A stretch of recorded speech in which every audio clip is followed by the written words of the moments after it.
Quick question. Have you seen a leaked video link on your feed in the last 2 weeks? Maybe it had a weirdly specific timestamp, 19 minutes, 34 seconds. Or maybe it said gold medalist scandal.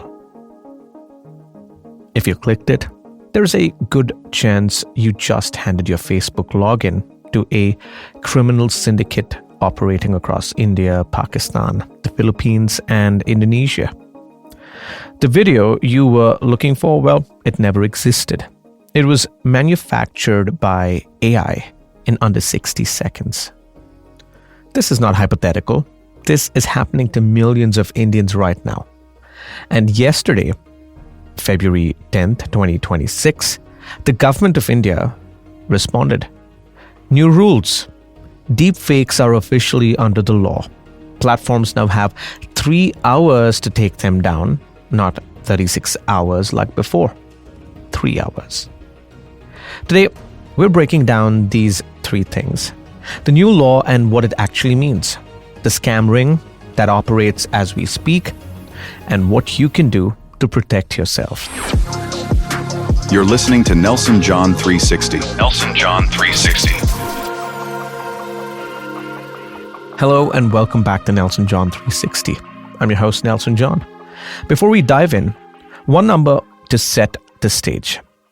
A 2025 study found that 47% of Indian adults have either been a victim of or personally known someone who's been a victim of an AI deepfake or voice cloning scam.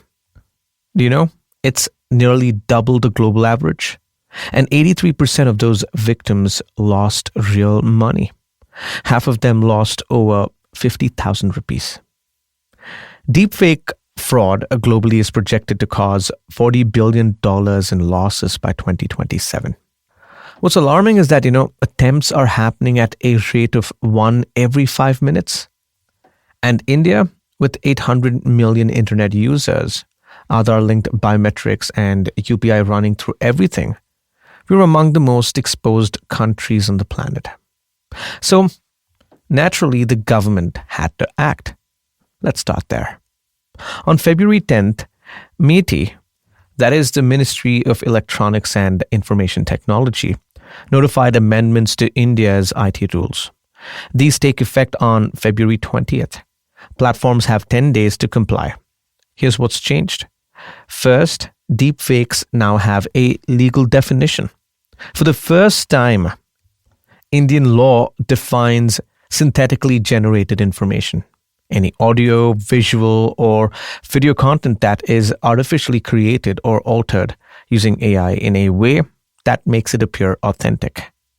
Before this, a deepfake was technically just a video.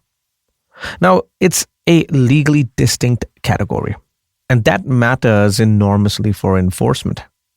But here's the important nuance. The final version narrowed the scope from the original draft. It now focuses specifically on synthetic content that misleads, impersonates, or misrepresents. Your Instagram filter is fine. Your photo brightness adjustment is fine. An AI face swap, making it look like you said something you never said. Second, mandatory labeling. Every platform that enables AI content must ensure it prominently is labeled, visible to the user, immediately identifiable as synthetic. Platforms must also embed permanent metadata with a unique identifier tracing which tool generated or modified it. And crucially, platforms cannot allow anyone to remove or suppress these labels. The tag will be permanent. Third, user declaration plus verification. Platforms must now ask users to declare whether uploaded content is AI generated before publishing. And they can't just take the user's word for it, can they? They must deploy automated tools to verify. If the system flags your upload as synthetic, it gets labeled regardless of what you've declared. Fourth, and this is the headline, the 3-hour takedown rule. The old window for acting on government or court orders was 36 hours. In deepfake time, that's an eternity. A viral fake can reach 10 million people in 36 hours. The new rule compresses that to 3 hours. And the enforcement mechanism has real teeth. If a platform knowingly allows violating content, it loses its safe harbor protection under Section 79 of the IT Act. For the non-legal folks here, which includes me as well, safe harbor is the legal shield that protects Instagram, YouTube, and X from being held liable for what their users post. Lose that, and every piece of content on that platform becomes the platform's legal responsibility. Can you imagine? That's an existential threat. Fifth, specific prohibitions. AI-generated child sexual abuse material, non-consensual intimate imagery, false documentation, and misleading depictions of real people are all explicitly banned. Now, let me be honest with you.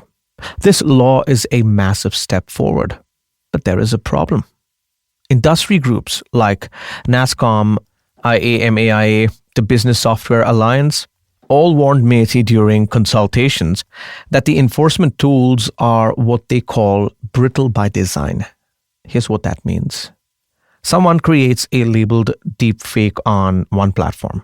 Somebody else screen records it, uploads it to a different platform. The labels are gone. The metadata is stripped. The traceability is broken. Screenshots, compression, reposting, all of these can defeat the labeling system. AI practitioners from the Fifth Elephant submitted a formal warning saying the rules create a compliance layer that clever scammers can easily bypass, while potentially catching innocent users who use basic AI tools. The law exists. Whether it can be enforced at scale across billions of pieces of content in a country of 800 million internet users, that question is still open. Now, while the government was drafting these rules, a coordinated cybercrime operation was already running, and it's still active today. Let me walk you through this. In late December 2025, a video went viral claiming to show intimate footage of Payal gaming. Payal Dhare, one of India's biggest female gamers with millions of followers. The video was tagged with a very specific timestamp, 19 minutes, 34 seconds. The truth? The video was entirely AI generated. A short deepfake clip looped over and over to fill that specific duration. The precise timestamp was designated to trick your brain into believing a raw, unedited file existed. It's a psychological manipulation technique. Payal spoke out, called it deeply dehumanizing, and filed an FIR with the Maharashtra Cyber Cell. In January 2026, they tracked down the creator, a young man named Abhishek Jadhav, who admitted on camera that he'd made the video using AI. He was arrested. But here's what makes this bigger than one case. Cybersecurity investigators have identified an industrial-scale cross-border operation targeting female influencers across South Asia and Southeast Asia. Payal gaming in India, the 19-minute deepfake loop. Alina Amir in Pakistan, 4 minutes 47 seconds. Fatima Jatoi in Pakistan, 6 minutes 39 seconds. Arhoi Meme in Bangladesh, 3 minutes 24 seconds, with links redirecting to betting trap websites. Zain Cabrera in the Philippines, tagged gold medalist scandal, deliberately hijacking Winter Olympics search traffic to bypass spam filters and phishing Facebook credentials. You see, the pattern here is identical every time. Target a female influencer with a large audience. Tag the fake with a weirdly precise timestamp to create an illusion of authenticity. Create the content using one of the three methods: AI deep fake loops, context hijacking of real innocent footage, or ghost files that don't exist at all. Then distribute through Facebook, Telegram, X, and Instagram. Then monetize through stolen credentials, malware installation, illegal betting redirects, or personal data harvesting for dark web sale. You see, this is not amateur work. This is organized crime using AI as a weapon. And don't think it's just the influencers being targeted here. In September 2025, Aishwarya Rai Bachchan filed a petition in the Delhi High Court over AI-generated pornographic images using her likeness. Abhishek Bachchan filed separately against YouTube, seeking 4 crore rupees in damage. Before them, Anil Kapoor, Rashmika Mandanna, Ranveer Singh, even deepfakes of Prime Minister Narendra Modi had circulated. On the financial side, 1 in 5 biometric fraud attempts globally now involves deepfakes. NASSCOM published an analysis this week warning that India's fintech sector is in what they called the exploitation zone. The gap between how fast AI is advancing and how fast our defenses are adapting is widening dangerously. A fraudster needs just 3 seconds of your voice, maybe from an Instagram story, to create a clone accurate enough to fool your bank's voice authentication. Now, you see, that is anybody's and everybody's problem. All right, what can you do? What are the solutions? 5 things you can do starting right now. The first one, stop clicking timestamp links.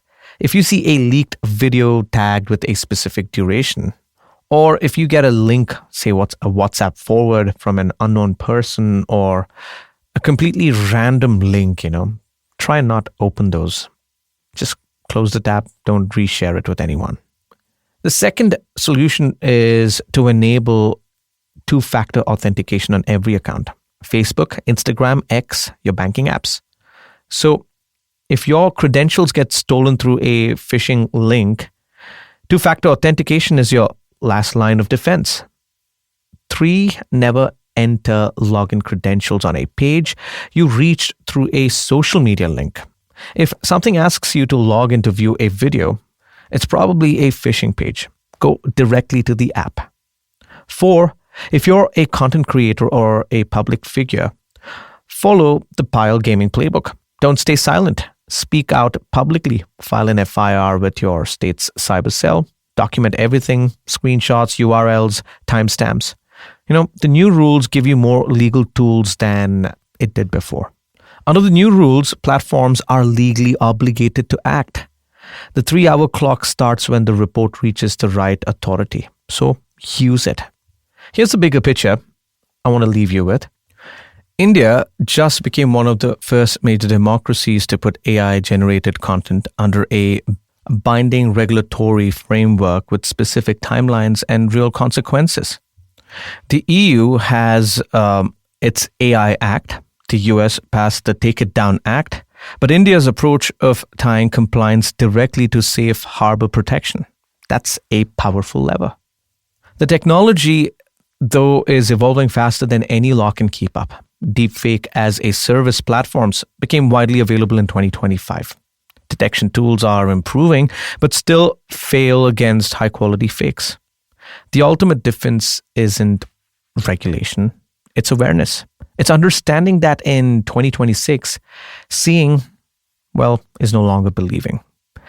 The video might be fake, the voice might be fake, the face might be fake. And the only thing that truly protects you is knowing how to question what you see. If this episode helped you understand something you didn't before, share it. Send it to your parents who might click that suspicious WhatsApp forward. Send it to your friends who create content. The deepfake threat is real. The law is a step forward, but the real protection starts with you. I'm Nelson John, and you've been listening to the Nelson John 360 podcast. Stay curious, stay informed, and I'll see you in the next episode.